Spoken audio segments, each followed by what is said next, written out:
a Vossa Excelência e quero dizer da minha alegria de estar aqui nesse dia, senhor presidente. Dia 8 de março, na última sexta-feira, o Brasil todo assistiu com muita alegria e até emoção, em muitos dos momentos, a intervenção, a fala oficial da nossa presidenta Dilma relativa ao Dia das Mulheres. Eu, como mulher brasileira, e não como senadora, mas como uma simples mulher, quero dizer também que fiquei extremamente emocionada e virei à tribuna no dia de amanhã para falar sobre isso. Hoje, senhor presidente, eu quero relatar um pouco do que foi a reunião, a conversa que tive pela manhã na cidade do Rio de Janeiro com a presidenta da Petrobras, doutora Graça Foster. Lá estivemos eu, Wagner Gomes, que é presidente da CTB, que é a Central dos Trabalhadores e das Trabalhadoras do Brasil, a terceira maior central sindical brasileira, com a senhora Gilda Almeida, e tratamos de vários assuntos, entre eles, principalmente e essencialmente, sobre a situação da Petrobras, senhor presidente, o presente e o futuro. E aproveitamos a oportunidade para externar, colocar-nos à disposição da direção da empresa, da presidenta Graça, para divulgar os números reais em relação à Petrobras, o real desempenho dessa empresa, que vem sendo alvo de duras críticas por parte da oposição nos últimos dias. Bastou que a Petrobras tivesse um resultado não positivo para que já se alardeasse que o problema é o partidarismo que ali está posto. Ora, que partidarismo! Será que aqui alguém esquece quem foi o presidente da ANP, quando o presidente era Fernando Henrique Cardoso? Quem era o presidente da ANP, quando o ex-presidente Fernando Henrique Cardoso era o presidente desse país? Eu creio, senhor presidente, assim vejo mesmo, porque a Petrobras tem uma presença muito forte no meu estado, no estado do Amazonas, onde tem uma refinaria dirigida por profissionais competentes, engenheiros de carreira. Temos também uma área de exploração de petróleo, que é a província do Urucu, que Vossa Excelência já deve ter ido, conhece como muitos dos parlamentares brasileiros, porque a extração de petróleo e gás no estado do Amazonas é um exemplo para o mundo de como pode, sim, ser desenvolvida a atividade petrolífera com o cuidado com o meio ambiente. Então, nós temos uma presença forte da Petrobras lá e o nível de profissionalização tem sido cada vez maior. E nos colocamos, sim, não apenas nos solidarizamos com a presidente, porque não é a empresa que vem sendo atacada, a direção da empresa que vem sendo atacada e que eu considero ataques levianos até, senhor presidente. Então, eu quero dizer que nos governos, tanto do presidente Lula quanto da presidenta Dilma, os indicadores da empresa só declinaram, é o que eles dizem. É o que eles dizem, que só declinaram. E justificam isso apontando a queda de 36% no lucro da empresa no ano passado, a diminuição de 2% na produção na produção e o aumento de 110% no custo da extração de petróleo entre 2006 e 2012. Ainda destacam um aumento de quase 700% na dívida líquida da empresa, o que, na opinião deles, dos críticos, reflete a incapacidade do governo em gerenciar uma empresa do porte da Petrobras. Lamentam pela perda dos acionistas da empresa, os chamados cotistas, que tiveram prejuízos de 14% no ano passado. Argumentam que, com a descoberta do pré-sal, desde julho de 2006, a Petrobras deveria tornar o país autossuficiente, mas depois de 7 anos, os indicadores só pioram. Chegam grosseiramente a denominar o ex-presidente Lula e a presidenta Dilma, assim como a doutora Graça Foster e o ex-presidente da Petrobras, Sérgio Gabrielli, de destruidores da empresa.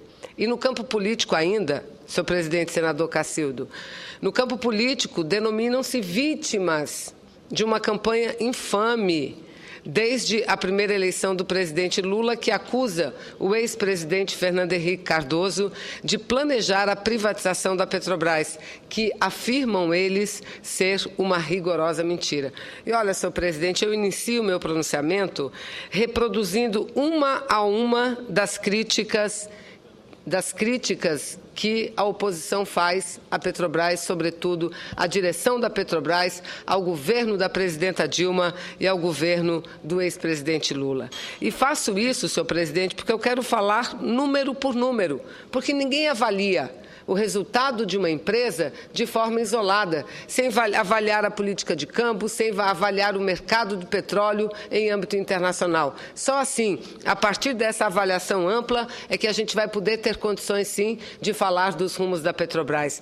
A doutora Graça Foster deverá vir ao Senado num prazo curto, porque foi convidada e o fez em outras vezes a participar na Comissão de Assuntos Econômicos de um debate acerca do presente e do futuro da Petrobras, que, repito, é a maior empresa brasileira e uma das maiores do mundo, e mais do que isso, é uma empresa símbolo do nosso Brasil, é uma empresa que é orgulho do povo brasileiro, é uma empresa que tem a cara do Brasil e que tem a cara do povo brasileiro. E eu tenho muito orgulho de pertencer a um partido que, desde o nascedouro da Petrobras até os dias atuais, se mantém firme na luta dessa empresa que é muito importante para o nosso processo de desenvolvimento. Então, vejamos alguns números, senhor presidente, números reais e uma avaliação ampla dos resultados da Petrobras nos últimos tempos. A companhia não enfrenta problemas de caixa, cujo saldo ultrapassa atualmente a 40 bilhões de reais. Ao longo dos últimos anos, o aumento do endividamento veio acompanhado da redução do custo de captação da companhia e da melhora da avaliação de risco por parte das agências de rating.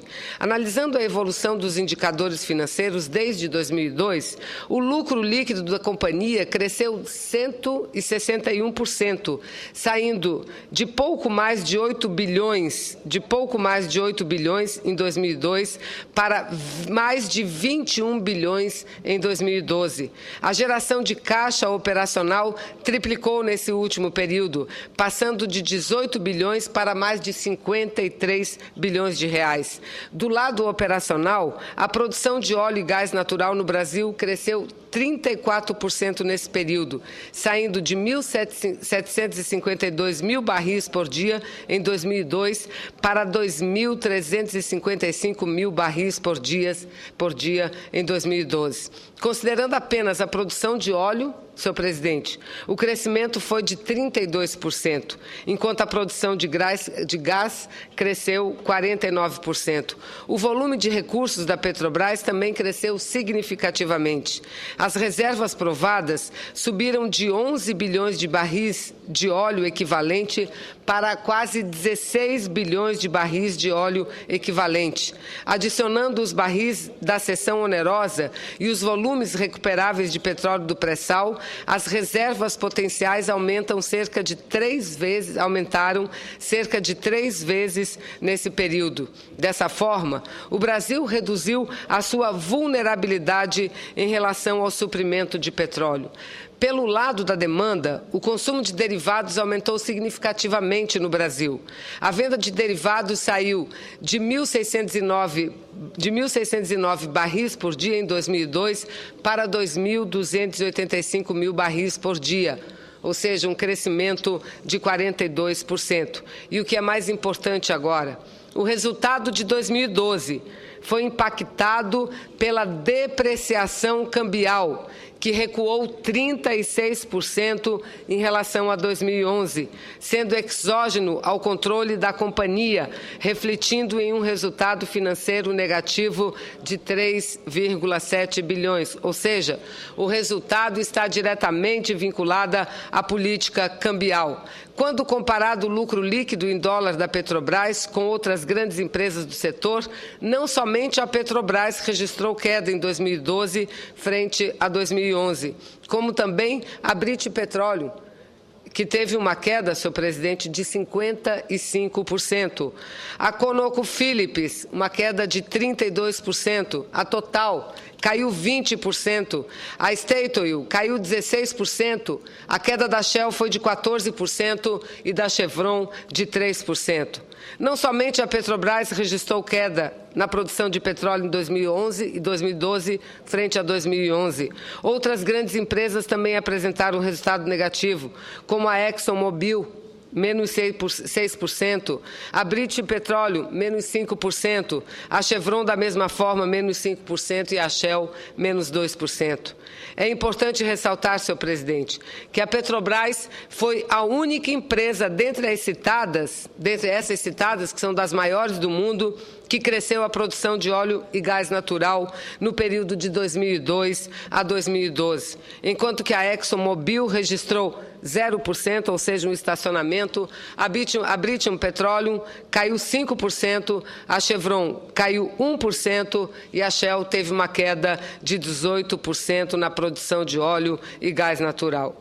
Quanto ao crescimento do custo da extração, o custo da extração está associado à elevação do Brent, que no médio e longo prazo reflete no aumento da demanda por serviços e equipamentos para prospecção e produção de óleo e gás natural, principalmente offshore, que é a nova fronteira exploratória mundial.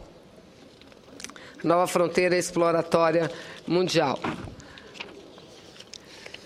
As novas descobertas anunciadas nos últimos anos, senhor presidente, aqui no Brasil, em especial o pré-sal, colocaram a Petrobras em uma situação diferenciada em relação às outras empresas do setor, com um portfólio de projetos rentáveis a serem desenvolvidos e que garante um crescimento orgânico para a companhia. Para financiar esse crescimento, foi necessário, sim, o aumento do endividamento ao longo dos últimos anos, na medida em que apenas a geração operacional de caixa da companhia não seria suficiente para fazer frente a esses desafios. Porém, isso não foi visto como negativo pelo mercado. Ao longo dos últimos anos, o aumento do endividamento veio acompanhado da redução do custo de captação da companhia e da melhora da avaliação de risco por parte das agências de rating. No final do ano passado, o impacto cambial sobre a dívida dolarizada e a menor geração de caixa operacional levaram ao crescimento do endividamento líquido, que alcançou aproximadamente 72 bilhões de dólares. Mas a administração da empresa vem acompanhando de perto essa evolução e bem como as metas de alavancagem, mantendo o compromisso com o grau de investimento e com a não efetivação de nova capitalização. Sobre os trabalhadores que investiram nas ações da empresa, senhor presidente, a Petrobras destaca que no ano de 2000 eles ganharam 265% até o início desde 2002 até fevereiro deste ano, o ganho foi de 265%, contra 82% do rendimento do FGTS, por exemplo, presidente Cacildo Maldaner. E quanto ao pré-sal? Quanto ao pré-sal, atualmente, apenas 5 anos depois do anúncio de Tupi, ele já responde por aproximadamente 10% da produção da Petrobras no Brasil, enquanto os prazos usuais de implantação de projetos de produção, desde a fase exploratória, chegam a 10 anos na indústria mundial. Eu repito, em 5 anos, Tupi já produz 10% do total de produção da Petrobras, em 5 anos, enquanto que a média mundial para a produção equivalente é de 10 anos, senhor presidente. Esses são os reais dados que mostram efetivamente que não existe uma crise na Petrobras, como quer dar a entender a oposição, que, repito, ataca não apenas os resultados, mas, através disso, resultados que são vistos de forma isolada, e aí está o grande equívoco, mas um equívoco propositado, porque, não tendo onde atacar o governo, buscam exatamente a grande empresa brasileira, que é a Petrobras, para fazê-lo. Mas não atacam apenas isso, atacam, repito, a condução e a direção da empresa, atacam a presidenta Dilma e atacam o presidente Lula, de uma forma que, eu repito, uma forma que não se sustenta, senhor presidente, porque não há dúvida nenhuma do grau, do nível de profissionalização daquela empresa. Filiação partidária todos podemos ter, todos. Aliás, exigir que não tenha seria cometer um crime contra as pessoas. Agora tenho uma convicção plena de que a profissionalização da empresa está, acima de tudo, por parte dos dirigentes que lá atuam. Agora, em relação também, senhor presidente, à campanha, que eles dizem que os setores de governo não apenas os setores de governo, mas que a bancada parlamentar que sustenta o governo da presidenta Dilma, eles têm procurado fazer uma campanha negativa e mentirosa contra eles. Dizem que nós falamos que eles queriam privatizar a Petrobras, mas que nada disso era verdade,